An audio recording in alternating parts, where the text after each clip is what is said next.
यहाँ पर हम लोगों को जो कॉम्प्लेक्स नंबर दिया है जिसका हम लोगों को एम्पलीट्यूड और आर्गुमेंट निकालना है वो है 1 प्लस कॉस 6π/5 प्लस आयोडा साइन 6π/5।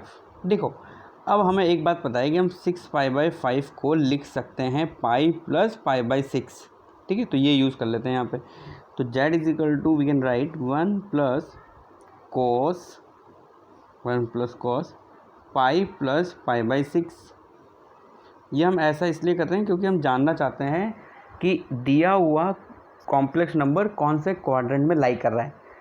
हमें कॉम्प्लेक्स नंबर का जब तक क्वाड्रेंट नहीं पता तब तक हमें ये नहीं पता है कि अल्फ़ा ही लिखने वाले हैं हम लोग आर्गुमेंट थीटा की वैल्यू, या फिर पाई माइनस अल्फ़ा लिखेंगे, या फिर इसका नेगेटिव, या फिर माइनस अल्फ़ा लिखेंगे। So first we need to find out quadrant of complex number. इसी तरीके से हम आयोडा साइन पाई प्लस π/6 लिख देते हैं। अब क्योंकि हमें पता है साइन पाई प्लस थीटा हो या कॉस पाई प्लस थीटा हो, दोनों में नेगेटिव आता है और चेंज नहीं होता, तो इसको हम क्या लिख सकते हैं 1 माइनस कॉस, यहाँ पे क्या था ये π/6 प्लस आयोडा, ये भी कितना है माइनस साइन π/6। अब देखो इधर हम लोगों को क्लियरली ये पता लग रहा है कि 1 माइनस 1 से छोटा, मतलब ये पॉजिटिव है। Real part of z is positive and sine π/6 तो सबको पता है कि साइन π/6 क्या आएगा पॉजिटिव। इस माइनस की वजह से ये पूरा का पूरा क्या हो गया नेगेटिव। तो हमें पता है कि पॉजिटिव नेगेटिव साइन जो आता है, पॉजिटिव नेगेटिव साइन, तो पॉजिटिव नेगेटिव साइन के अकॉर्डिंग हम लोग ये बात बोल सकते हैं कि जो z है z उसका कौन सा क्वाड्रेंट है, फोर्थ क्वाड्रेंट। ठीक है, फोर्थ क्वाड्रेंट में। अब हम लोग tan इनवर्स वाला फॉर्मूला यूज़ करते हैं और आर्गुमेंट निकालने का इसका ट्राई करते हैं। ठीक है, तो अल्फ़ा निकालने का फॉर्मूला हम लोगों ने क्या पढ़ा था, tan इनवर्स y/x, y मतलब इमेजनरी पार्ट, वो है sign 6π/5 divide by y/x, x यहाँ पे 1 प्लस कॉस 6π/5। ओके, और ये सब किस में है, मॉड में। तो अल्फ़ा इज इक्वल टू, अब हम लोग आगे क्या कर सकते हैं, यहाँ पे सबसे पहले साइन 2x का फॉर्मूला लगा दो। तो साइन 2x को हम लोग लिख सकते हैं 2 साइन x कॉस x। तो यहाँ पे क्या हो जाएगा, ये 2 हाफ एंगल हो जाएगा, तो ये हो जाएगा 3π/5 into cos 3π/5 divide by 1 plus, अब देखो 1 प्लस कॉस 2 थीटा का जो फॉर्मूला होता है ना वो यहाँ पे अप्लाई कर लो। तो 1 प्लस कॉस 2 थीटा क्या होता है, 2 कॉस स्क्वायर थीटा बाई 2। तो ये हो जाएगा 2 कॉस स्क्वायर 3π/5। अब देखो यहाँ पे ये 2 से 2 कट हो जाएगा, एक कॉस से पूरा का पूरा कॉस कट हो जाएगा। तो अल्फ़ा इज इक्वल टू यहाँ पे हम लोगों को मिलने वाला है tan inverse sine 3π/5 upon cos 3π/5, मतलब tan 3π/5। और इन्वर्स में ऐसा होता है कि ये tan इन्वर्स और tan मिलके कट होके यहाँ पे आ जाएगा हमारे पास 3π/5। अब देखो क्योंकि z फोर्थ क्वाड्रेंट में है इसलिए थीटा इज इक्वल टू हमारा आंसर क्या होना चाहिए, माइनस अल्फ़ा। इसलिए हम लोग यहाँ से बोल सकते हैं कि जो आर्गुमेंट ऑफ z है, जो एम्पलीट्यूड ऑफ z हम लोगों से पूछा है वो कितना होगा, -3π/5। ठीक है, तो देखो अगर हम ये कैलकुलेशन यहाँ से करते तो 3π/5 आ जाता, और हमें यहाँ पे सब जगह प्लस प्लस दिख रहा है, तो ये प्लस प्लस दिखने की वजह से हम आंसर है ना डायरेक्ट 3π/5 भी बोल सकते थे। बट हम लोगों ने ये प्रोसेस किया तो इससे हमें पता लगा कि ये जो कॉम्प्लेक्स नंबर है ये फोर्थ क्वाड्रेंट में है, इसलिए हमारा करेक्ट आंसर क्या है, माइनस अल्फ़ा, जो कि -3π/5। ओके, तो ये तो हो गया आर्गुमेंट कैसे कैलकुलेट करते हैं। अब हम लोग प्रॉपर्टीज़ पढ़ेंगे आर्गुमेंट की, है ना, properties of argument of Z. ये बहुत ध्यान से समझना इम्पोर्टेंट है, इससे जो रिलेटेड क्वेश्चंस है वो डायरेक्ट हम लोगों को देखने को मिलते हैं।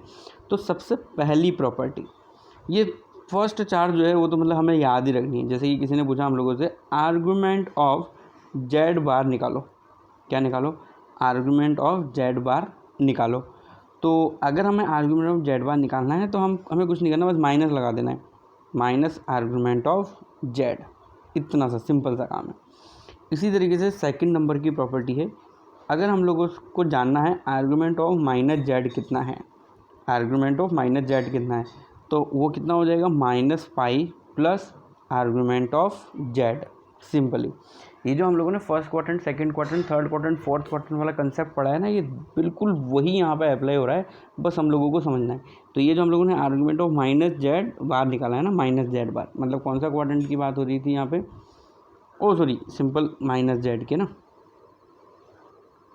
आर्गूमेंट ऑफ माइनस जेड ही हम लोगों ने निकाला था। अभी हम डायग्राम से समझते हैं ये तीनों की तीनों प्रॉपर्टी। इसी तरीके से अगर हम लोगों को निकालना हो आर्गूमेंट ऑफ माइनस जेड बार, तो ये किसका अपोजिट होने वाला है, माइनस जेड का। तो माइनस जेड का अपोजिट है, तो उसमें और इसमें कितना अंतर होगा, बस माइनस का। तो ये हो जाएगा pi minus argument of Z. अभी मैंने तुम्हें बोला कि इसको हम डायग्राम से समझते हैं ना, तो देखो वो समझने का टाइम हम लोगों का आ गया। जैसे कि सपोज करो ये तो हो गई इमेजिनरी एक्सिस, ये है रियल एक्सिस, ये यहाँ पे है जेड है ना, जो कि x, y है। इसको हम लोग लिख सकते हैं x प्लस आयोडा वाई। सभी को पता है जेड बार कहाँ होगा, यहाँ पे जेड बार होगा। अब बताओ यहाँ पे क्या अंतर होगा, x, माइनस वाई होगा ना। तो देखो अगर मैं यहाँ से ऐसा तुम्हें बोलता हूँ कि z is equal to x plus iota y है, तो चाहे तुम आर्गूमेंट ऑफ जेड बार निकालो या आर्गूमेंट ऑफ माइनस जेड निकालो या आर्गूमेंट ऑफ माइनस जेड बार निकालो, सभी के लिए तुम लोगों को अल्फ़ा निकालने के लिए जो फॉर्मूला यूज़ करोगे tan inverse y upon x, तो इस मॉड की वजह से चाहे y नेगेटिव हो या x नेगेटिव है तो आएगा तो वो y upon x. But depend जो है वो चेंज कैसे कैसे हो जाएगा, सेकंड क्वाड्रेंट मतलब फोर्थ क्वाड्रेंट में है तो हम लोगों को ये आंसर आ जाएगा, सेकंड क्वाड्रेंट में तो ये आंसर आ जाएगा, थर्ड क्वाड्रेंट में है तो ये आंसर आ जाएगा, और ये फर्स्ट क्वाड्रेंट में सिंपली क्या रहेगा हम लोगों का अल्फ़ा। इसी तरीके से अब हम लोग जानते हैं कि अगर मैं इसको माइनस से मल्टीप्लाई कर देता हूँ तो मैं यहाँ पहुँच जाऊँगा, यहाँ पहुँच जाऊँगा मतलब माइनस जेड पे पहुँच जाऊँगा। और थर्ड क्वाड्रेंट में आर्गूमेंट निकालने का तरीका क्या था, थर्ड क्वाड्रेंट में आर्गूमेंट निकालने का तरीका क्या था, alpha minus pi, alpha minus pi. तो अल्फ़ा माइनस पाई है तो यहाँ पे ये जो कॉम्प्लेक्स नंबर है वो है क्या, x, माइनस वाई।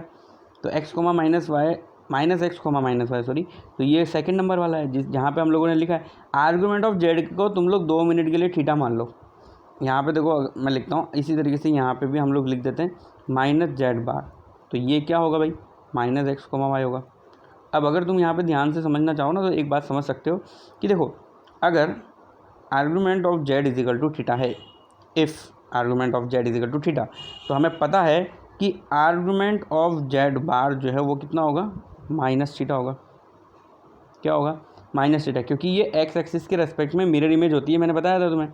इसी तरीके से यहाँ पे माइनस एक्स माइनस वाई है, जो कि थर्ड क्वाड्रेंट के लिए हम लोगों ने देखा था कि अल्फ़ा माइनस पाई होता है। तो अल्फ़ा मतलब यहाँ पे मतलब ये argument of z is equal to theta है, वही अल्फ़ा है यहाँ पे, तो ये कितना हो जाएगा थीटा माइनस पाई, यही तो लिखा हुआ है देखो, ये रहा थीटा माइनस पाई।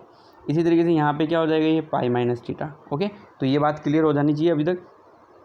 अब अगर ये बात हम लोगों के पास क्लियर हो गई है तो अब हम लोग प्रॉपर्टी नंबर 4 पे जाते हैं। प्रॉपर्टी नंबर 4 बहुत ही बढ़िया लॉगरिथम वाली प्रॉपर्टी जानते हो सब लोग, वही वैसी ही कुछ प्रॉपर्टी है।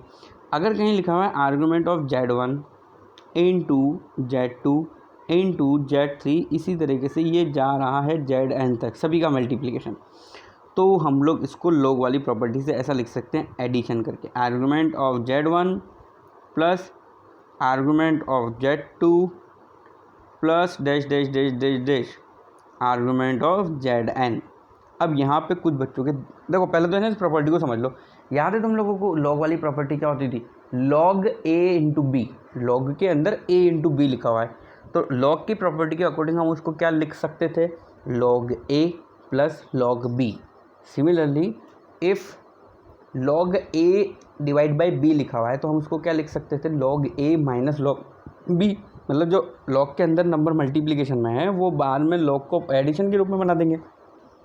वैसे ही सेम टू सेम आर्गूमेंट के अंदर ये प्रॉपर्टी अप्लाई होती है। अब यहाँ पे मेन पॉइंट ये है कि यहाँ पे हम कुछ ऐड करते हैं 2n पाई या 2k पाई, ऐसा ऐड कर देते हैं जनरल बनाने के लिए।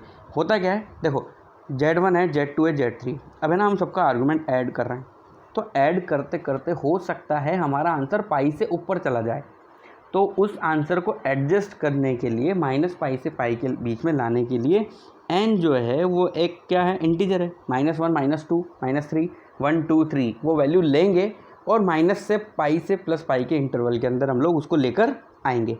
तो इसलिए हम यहाँ पे 2n पाई फार्मूला यूज़ करते हैं। ठीक है, तो ये बात समझ में आ गई होगी। इसी तरीके से 5th नंबर की जो प्रॉपर्टी है वो है argument of Z1 upon Z2। तो बिल्कुल लॉगरिथम जैसी वाली प्रॉपर्टी यहाँ पे अप्लाई कर सकते हैं हम लोग। तो यहाँ पे हम लोग इसको क्या लिख सकते हैं, argument of Z1 minus argument of Z2, argument of Z1 minus argument of Z2। Okay, अब देखो ये Z1 Z2 Z3 ये सब अलग अलग होने की जगह अगर एक ही हो जाएं Z तो Z की पावर कितना हो जाएगा n, तो वो प्रॉपर्टी भी हम लोग यहाँ पे अप्लाई कर सकते हैं। हम लोग यहाँ पे यूज़ कर सकते हैं आर्गूमेंट ऑफ Z की power n, argument of Z की power n is equal to, अब लॉग में क्या होता है पावर आगे आ जाती, तो वैसे ही आगे आ जाएगा n आर्गूमेंट ऑफ Z। ठीक है, अब क्योंकि मैंने यहाँ n यूज़ कर लिया ना, तो मैं अब लिखूँगा यहाँ पे 2k पाई। k यहाँ पे क्या है, एक Z है, तो यहाँ पे देखो मैं लिख देता हूँ, है ना।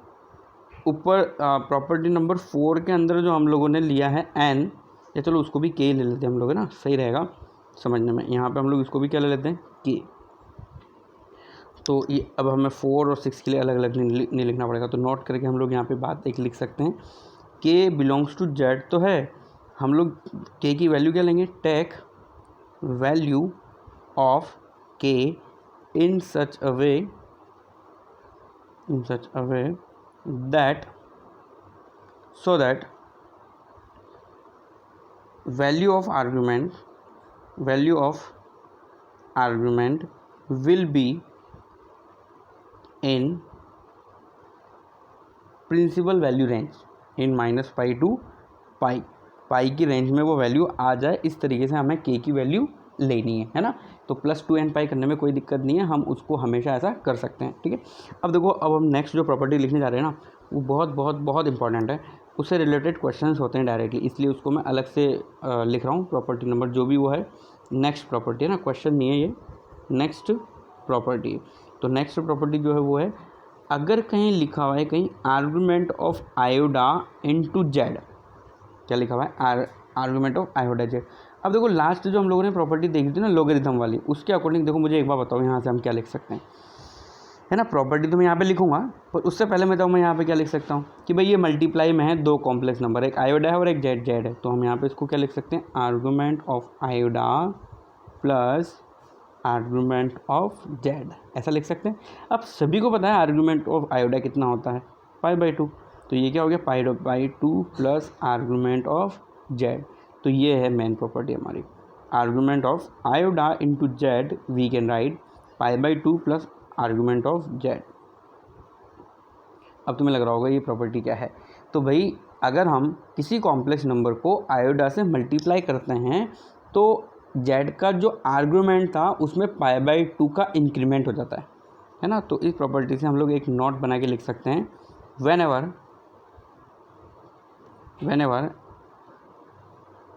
any complex number is multiplied by iota, then argument of Z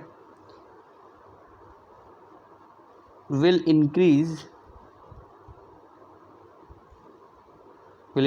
by π/2। Simple सी बात है, इसके अंदर कुछ ज़्यादा हम लोगों को सोचना नहीं है। जैसे एग्जांपल में तुम्हें बताता हूँ, ठीक है। सपोज़ करो कि Z है और Z जो है वो है 1 प्लस आयोडा।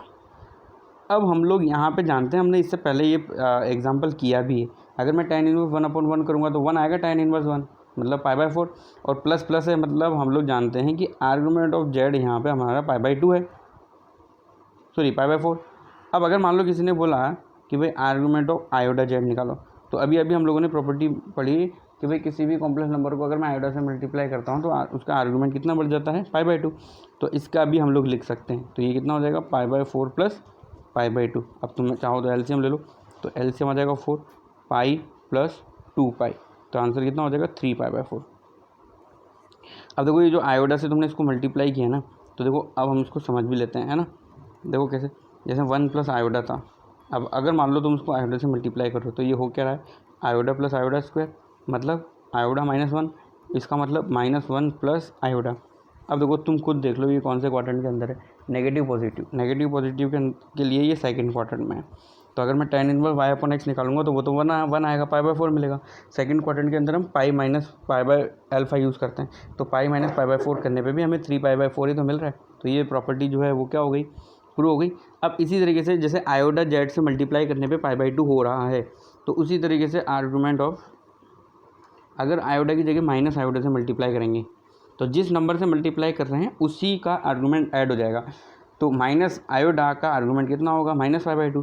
तो हम यहाँ पे क्या लिख सकते हैं, minus π/2 plus argument of z. तो ये भी बिल्कुल लास्ट प्रॉपर्टी थी आर्गूमेंट की।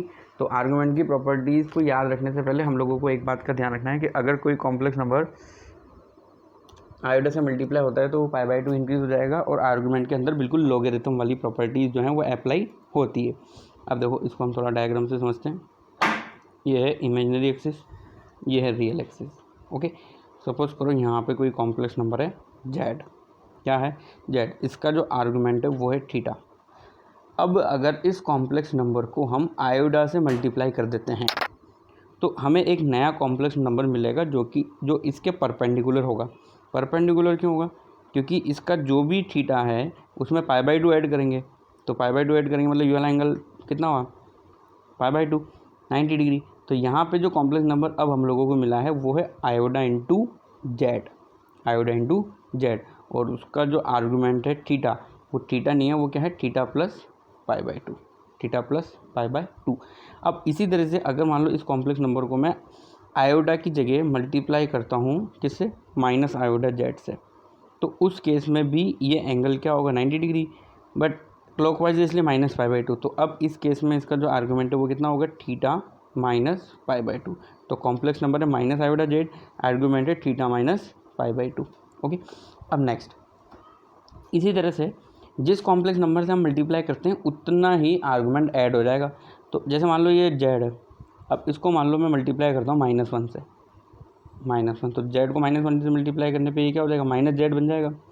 तो अब जो इसका आर्गूमेंट आएगा ना वो क्या आएगा, theta minus pi, theta minus pi. क्यों ऐसा थीटा माइनस पाई क्यों आएगा, अब माइनस पाई ऐड हुआ है थीटा के अंदर, थीटा के अंदर माइनस पाई ऐड क्यों हुआ है, क्योंकि हमने इसको मल्टीप्लाई किया है -1 से, और -1 का आर्गूमेंट कितना होता है पाई, इसलिए -1 का आर्गूमेंट कितना होता है माइनस पाई, इसलिए ये इक्वल है। अब है ना यहाँ पे इसकी सभी की ओरिजिन से जो डिस्टेंस है वो क्या होगी, इक्वल, क्योंकि अगर हम लोगों ने आयोडा -1 और इन सब से मल्टीप्लाई किया है तो इसका जो मॉड जेड है वो चेंज नहीं होगा। ओके, इसी तरीके से जैसे कि यहाँ पे क्या है माइनस आयोडा जेड है, अगर इसको मैं माइनस से मल्टीप्लाई करता हूँ तो मैं कहाँ पहुँच जाऊँगा, इसके बिल्कुल अपोजिट में पहुँच जाऊँगा। ठीक है, तो ये समझ में आई बात। अब कुछ एग्जांपल सॉल्व करते हैं हम लोग। Question is find the amplitude of x plus iota y divide by x minus iota y। हमें दो कॉम्प्लेक्स नंबर का डिवाइड करने के बाद एम्पलीट्यूड फाइंड करना है, और इसके अंदर यहाँ पे हम लोगों के पास ऑप्शन है 2 tan inverse y upon x, b option is tan inverse y upon x, तो हम लोगों ने लिख दिया 2 था पहले ऑप्शन के अंदर, सी ऑप्शन है 1 एंड डी ऑप्शन है 0। ठीक है, अब देखो, अब इस क्वेश्चन को सॉल्व करने के लिए प्रॉपर्टी यूज़ करनी पड़ेगी हम लोगों को, और वो प्रॉपर्टी क्या है, जैसे कि एम्पलीट्यूड ऑफ या argument of Z1 upon Z2 लिखा है, तो हम इसको क्या लिख सकते हैं, amplitude of Z1 minus amplitude of Z2। यहाँ पे माइनस साइन का यूज़ इसलिए हुआ है क्योंकि Z1 अपॉन Z2, अगर Z1 Z2 होता तो क्या लिखते प्लस। अब इस क्वेश्चन को सॉल्व करते हैं हम, एम्पलीट्यूड ऑफ मॉड। सॉरी, यहाँ पे ना इस क्वेश्चन के अंदर एक थोड़ा सा हम लोगों को चेंज दिया हुआ है, वो है ना ऐसे दिया हुआ है, यहाँ पे मॉड दिया हुआ है, मॉड।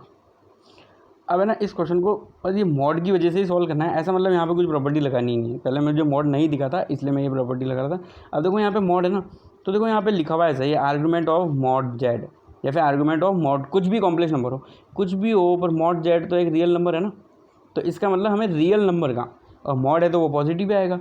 तो इसलिए हम लोग एक बात जानते हैं कि argument of positive complex number is always 0। तो इस केस के अंदर भी यहाँ पे जो फाइंड करना है हम लोगों को, amplitude of mod of x plus i बटा वाई। अब देखो उसको निकालेंगे हम तो वो कितना आएगा x square plus y square, नीचे भी कितना मिलेगा हम लोगों को x square plus y square, दोनों कट होके 1 हो जाएगा। तो मतलब एम्पलीट्यूड ऑफ 1 ही तो हम लोगों को निकालना है और 1 का एम्पलीट्यूड कितना होगा 0। ठीक है, सिंपल क्वेश्चन है। तो ये इस तरीके से हम लोग यहाँ पे फाइंड कर सकते हैं। ओके, नेक्स्ट एक और एग्जांपल कर लेते हैं सिंपल सा। If argument of z1 is equal to given is theta 1 and argument of z2 is equal to is given theta 2 and argument of z3 is equal to is given theta 3, then find the argument of z1 upon z2 z3। अब z3 simple नहीं, z3 का बाहर ले लेते हैं यहाँ पे, तो ये क्वेश्चन थोड़ा डिफरेंट हो जाएगा। ठीक है, अब इसको सॉल्व करते हैं। तो यहाँ पे argument of z1 upon z2 z3 का बार है, तो सबसे पहले ये दोनों डिवाइड में और ये यहाँ पे मल्टीप्लाई में, तो हम इसको क्या लिख सकते हैं आर्गुमेंट ऑफ z1, अब जो भी नीचे पोर्शन में वो माइनस में, अब वो दोनों मल्टीप्लाई में, तो हम इसको क्या लिख सकते हैं argument of z2 plus argument of z3। ये प्लस में क्यों, क्योंकि ये मल्टीप्लाई में, और ये माइनस दोनों के बीच पहले क्यों, क्योंकि ये दोनों के दोनों डिवाइड में। तो अब वैल्यू लिखते जाओ, तो आर्गुमेंट ऑफ z1 कितना दिया हुआ है theta 1 minus argument of z2 कितना दिया हुआ है थीटा 2। अब यहाँ पे आर्गुमेंट ऑफ z3 नहीं है, z3 बार है। तो अगर हम लोगों को एक प्रॉपर्टी पता है कि आर्गुमेंट ऑफ z बार और कुछ भी नहीं क्या होता है माइनस आर्गुमेंट ऑफ z, तो यहाँ पे हम लोग क्या यूज़ करेंगे प्लस तो है ही सही, थीटा 3 की जगह हम यहाँ पे क्या लिखेंगे माइनस थीटा 3। अब ब्रैकेट ओपन कर लो, तो आंसर कितना आएगा theta 1 minus theta 2 plus theta 3। तो final answer is theta 1 plus theta 3 minus theta 2। Okay.